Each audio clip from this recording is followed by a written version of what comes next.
بيبدأ الفيلم واحنا بنشوف كوبر وبنته رايلي وبنعرف ان هما كانوا رايحين حفلة لمغنية اسمها ليدي ريفن، وطبعا دي كانت مفاجأة من الأب لبنته انه يخليها تحضر الحفلة بتاعت المغنية اللي بتحبها، يعني بسبب ان هي جابت نتيجة حلوة في الامتحانات. واليوم بيكون ماشي عادي جدا، أب بيكافئ بنته لحد ما بيلاحظ ان في شرطة في المكان، ورايلي كانت مستمتعة بوقتها وما عداش وقت كتير وبدأت تحكي له عن ان في بنت بتتنمر عليها في المدرسة. بس كوبر قال لها انسي كل مشاكلك واستمتعي بيومك، انا جايبك هنا عشان تقضي وقت حلو. المهم بيروحوا على مكان اللي هيتعمل فيه الحفلة، بس الغريب ان الشرطة بتوصل وطبعا الاجواء ما كانتش مريحه لاي حد، وبتبدا الحفله وبيبان ان كله كان مستمتع بحفله المغنيه ليدي ريفن. وبعد ما غنت كام اغنيه على المسرح، كوبر بيقول لبنته خليكي هنا، انا محتاج اروح الحمام وهرجع كمان حبه. وبيدخل الحمام وبيطلع موبايله يعني عشان يتسلى لحد ما يخلص. بس تسليته كانت مختلفه عن اي حد لما بنعرف ان هو الجزار والمجرم اللي بيدوروا عليه، واللي كان خاطف واحد وحاجزه في مكان، وبيبان ان دي كانت هوايه عنده. وبيخرج بعدها وبياخد باله من ان في واحده عجوزه في الحمام اللي اختفت في ثواني. المهم وهو راجع على الحفله بيقابل مامي جودي واللي كانت رغايه، وكوبر او الجزار كان للاسف مجبر يسمعها. وطبعا بيقول لها انه متضايق من سلوكيات بنتها مع بنته، واتاسفت له وقالت له ان هي هتظبط الدنيا معاها. وطبعا المكان اتملى شرطه وقوات خاصه، جيش كامل عشان يقبض على الجزار. وبيلاحظ رايلي ان هم بيقبضوا على واحد من الجمهور، بس الجزار ما كانش متوتر وبياخد بنته عشان يشتري تي شيرت مطبوع عليه ليدي ريفن. وبيدخلوا جدال مع بنت تانية بسبب ان ما كانش فيه غير قطعه واحده، وبيقنع بنته تسيبه ليها، وهو يعني هيجيب لها واحد تاني بعدين. وكلامه عجب جيمي اللي قال له انت راجل محترم، وعشان كده تعالى كمان حبه وهجيب لك واحد من المخزن. واللي خلى كوبر يتعرف عليه ويتكلم مع جيمي على جنب، وكان بيساله عن سبب وجود الجيش ده هنا وليه في كاميرات في كل مكان. فبيشرح له ان الشرطه عرفوا ان الجزار هيبقى موجود هنا النهارده، وان الحفله نفسها معموله اصلا عشان يقبضوا عليه، والمكان كله مقفول يعني محدش هيقدر يدخل او يخرج، ومفيش غير مخرج واحد من المكان هنا وده من ورا المسرح، ومحدش مسموح له حتى يقرب من هناك. يعني الحفله والهيصه دي كلها معموله عشان يقبضوا على الجزار. وقال له ما تقولش لحد. طبعا ده ساب كوبر متوتر اكتر، وبدا يدور على طريقه يخرج بيها من المكان. فبيلاقي بنت سكرانه واقفه عند السلم وبيزقها وبيوقعها لتحت، وطبعا ده عشان يعمل بلبله في المكان. وراح لرايلي وقال لها ما تيجي نروح البيت. فطبعا استغربت بس غير كلامه لان كان عدد الشرطه عمال يزيد في المكان. وبيرجع للحفله تاني اللي بدات الاجواء فيها تسخن اكتر بسبب ان في مغني طلع من مكان تحت الارض. وطبعا كوبر بيقول لبنته ما تيجي ننزل تحت ونشوف في ايه. وطبعا استغربت اللي هو هنروح فين يا بابا؟ فقال لها انا نسيت اجيب لك التيشيرت. وبيروح لجيمي اللي بقى صاحبه، وبيروح على المخزن ويبداوا يتعرفوا على بعض اكتر. وقال له انه شغال في المطافي في الوقت اللي بيسرق الاي دي بتاعه، قال يعني بيناوله العلبه. قبل ما يقول له هو صحيح الجزار اتقبض عليه، فجيمي قال له لا لسه ما اتقبضش عليه، ومبلغين الموظفين كلهم ومدينهم كمان كلمه سر بيقولوها يعني لو حد من الامن اشتبه فيهم. واكيد الجزار ما يعرفش ايه كلمه السر دي ومستحيل يعرفها. فالجزار بيقول له طيب هي ايه كلمه السر؟ فقال له على كلمه السر. وكوبر كان بيتمشى في المكان لان ما كانش فيه اي مخرج او فكره في دماغه، وبيلاقي اجتماع من الاف بي اي، وكانوا طبعا بيجهزوا خطته عشان يقبضوا على الجزار اللي كان بيمشي وسطهم وبيجيب قهوه كمان، وبياخد لاسلكي من بتوع الشرطه في ايده. وبيقابل والده جودي تاني اللي كانت بتتكلم في مشاكل البنات معاه، وطبعا ما كانش فايق لها دلوقتي خالص، بس ما كانتش عايزه تسكت. وفجاه بيلفت انتباههم ان في واحد اتقبض عليه، وبياخد باله من واحده اسمها جوز، وبنعرف ان ده الشخص اللي بيجيبوه لما يجوا يتعاملوا مع واحد زي الجزار. وبيرجع للحفله بعدها وبيوصل السماعه بتاعته على الجهاز اللاسلكي بتاع الشرطه، وبيسمع جوز وهي بتقول لهم اللي قبضتوا عليه ده مش الجزار لان هو كان متوتر، والجزار مش هيتهز او هيتوتر من اي حاجه، وده قبل ما تراجع ملفه. وبنعرف ان هو واحد في الاربعينات عنده تاتو على ايده زي اللي على ايد كوبر اللي خلاه يقلق ويخبيه بسرعه، وبنفهم ان عنده ثبات انفعالي مش طبيعي. المهم بيقول لبنته انه نسي الفيزا بتاعته عند بتاع التيشيرتات وقال لها يعني هروح واخدها بسرعه. وبنفهم انه كان عايز يشغل جهاز الانذار بتاع الحريق قبل ما يسمع جوز بتقول ان الجزار على الاغلب هيبقى عايز يعمل بلبله في المكان حتى لو هيتسبب في انفجار او حريق، ولو ده حصل محدش برضه يخرج من المكان. وطبعا فهم هنا ان هي دماغها شغاله، وده خلاه ما يشغلش الانذار لان كان عنده خطه ثانيه. بيروح وبيحط ازازه زيت في الغلايه، وطبعا انفجرت وده ساب الموظفه متشوهه، وده عشان يقدر يتسحب على السطح فوق ويهرب. بس بيقابل اتنين من الشرطه اللي قال لهم انه شغال في المطبخ وحكى لهم عن الحادثه اللي حصلت،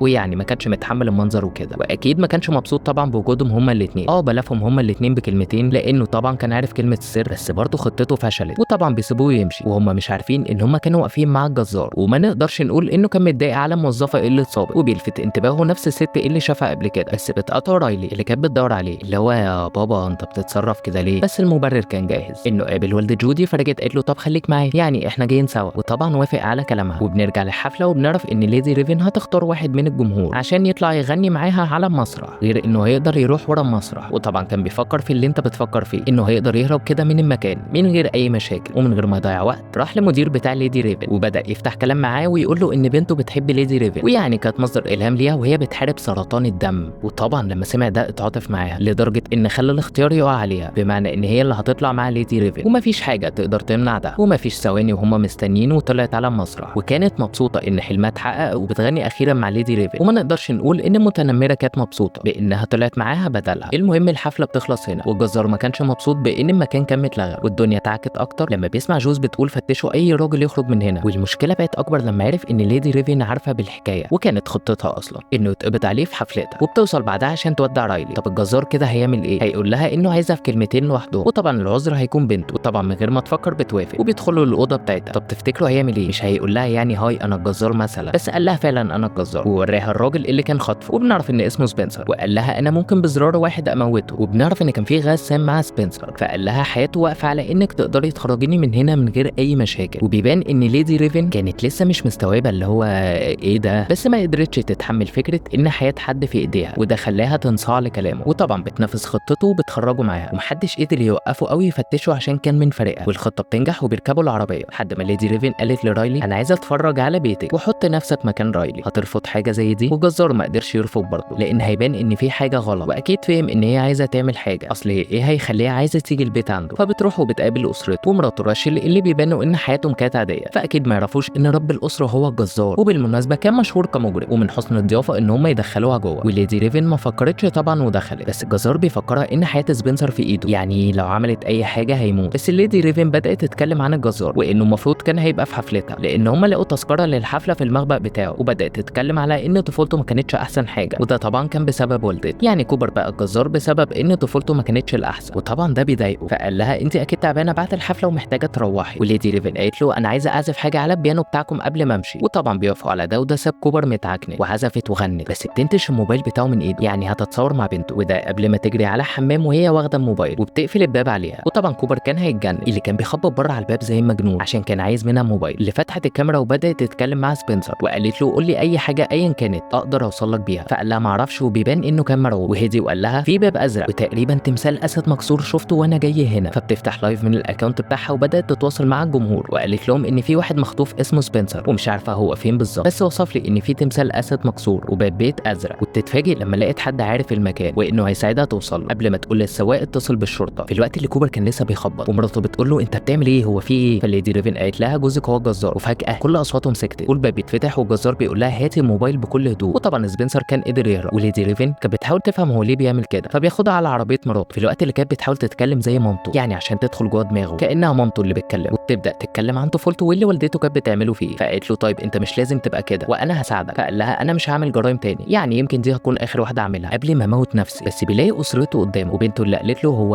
في ايه يا بابا. وما نقدرش نقول ان كوبر هنا ما كانش فارق معاه، وليدي ريفن خرجت وراحت جنبه، وكوبر بيقفل الباب على نفسه في الوقت اللي الشرطه بتوصل فيه عشان يحاصروه. بس المشكله ان هم قالوا عليه ذكي، فاكيد قدر يهرب بسهوله ويأمن نفسه من موقف زي ده. بينفق في البيت عنده يطلعه عند جيرانه، وبنعرف انه اخد لبس الشرطه وركب عربيه ليدي ريفن وخطفها في العربيه بتاعتها عشان ياخدها لاي مكان بعيد. طيب هم دلوقتي وقفوا في الزحمه، فطبعا بتستغل ده عشان تهرب من الجزار، ولحظها الشرطه كانت قريبه وضربوا نار على الكاوتش بتاع عربيتها، وده ساب كوبر متحاصر في العربيه، بس بيتصدموا انه قدر يهرب منهم تاني. وبنشوفه وهو ماشي وسط الناس، وبعدها ليدي ريفن بتشكر اللي قدر يوصل لسبنسر وطلب الشرطه عشان يساعده، وبيبان انه ما كانش لسه مستوعب حاجه. وبنشوف مراته اللي رجعت البيت بخلاف تحذيرات جوز اللي قالت لها ما تقعديش هنا واحنا لسه ما قبضناش عليه، بس مراته كانت مصممه وقالت لها انا مش عايزه اختلط بحد دلوقتي. فقالت لها طيب في ظباط واقفين بره، يعني عشان لو الجزار رجع تاني. ومراته ما كانتش لسه مستوعبه ان ده جوزها، وبتحاول تفصل من كل ده، بس بتترعب لما بتلاقي الجزار قاعد قدامها اللي كان بارد في كلامه، وهو بيقول لها هي الشرطه عرفت ازاي. وطبعا عشان كان هو بيقدر يكذب بسهوله عرف ان هي كدابه، فبدات تقول له على اللي عملته، ان هي افتكرت انه بيخونها، يعني بيرجع متاخر وتصرفاته غريبه، وكانت دايما بتشم ريحه كلور على هدومه، فهي بيخونها يا في حاجه غلط. فطبعا مشيت وراه في يوم ودخلت مخبأ من بتوعه، والمشكله ان هي ما لقتش حاجه تثبت ان هو جزار، بس مين هيعرف جوزها اكتر منها. فبلغت الشرطه وكانت بتتمنى من كل قلبها ان هي تبقى غلط ويطلع بيخونها وما يطلعش الجزار. وطبعا تقدر تتوقع رد فعل كوبر بسهوله، فقالت له طيب نتعشى مع بعض لاخر مره، يعني قبل ما تقتلني. والغريب انه بيوافق قبل ما يقول لها انه متضايق من تصرفاتها، لانه مش هيشوف ولاده وخسر حياته ودنيته كلها، ومش قادر يتحمل فكره انه يقتلها، فيقتل نفسه بعدها. بس فجاه بيدوخ، وقالت له ان ده نفس المخدر اللي كان بيستعمله على الضحايا بتوعه، وان هي حطته في اكله، يعني خدرته. وبيحاول يقف بس بيشوف نفس الست العجوزه، وبنعرف ان دي تبقى والدته اللي كانت السبب في شخصيته وهي اللي عملت فيه كده. وبنعرف انه كان بيطلع عقد طفولته بانه يقتل او يعذب الضحايا بتوعه، وطلبت منه ما يعملش كده، وفضلت تقرر انه مش وحش، وحتى لو وحش هي راضيه بيه كده. يعني يمكن ده الكلام اللي كان نفسه يسمعه وقتها، لان بنفهم ان دي هلوسه عشان الظباط كهربوه، واللي كان بيكلمها دي هي جوز، بس هو ما كانش مستوعب. فالجزار بيتقبض عليه اخيرا، وكان متكتف بطريقه صعبه، والغريب انه وقفهم عشان يعدل العجله بتاعت بنته، وبيبان انه كان مكسور، يعني مش عايز حد يشوفه في الحالة دي، وخصوصا بنته اللي حضنته، وبيودعها بطريقته وبيركب عربية الشرطة وهو مستسلم لكل حاجة. وبنشوف في الآخر العجلة اللي أخد منها قطعة وهو بيعدلها، وطبعا فك بيها الكلبشات، وبيبدأ يضحك، وده معناه إن حتى اللحظة دي كان عامل حسابها. بس وبيخلص الفيلم على كده. ولو الفيلم عجبك اعمل اشتراك في القناة.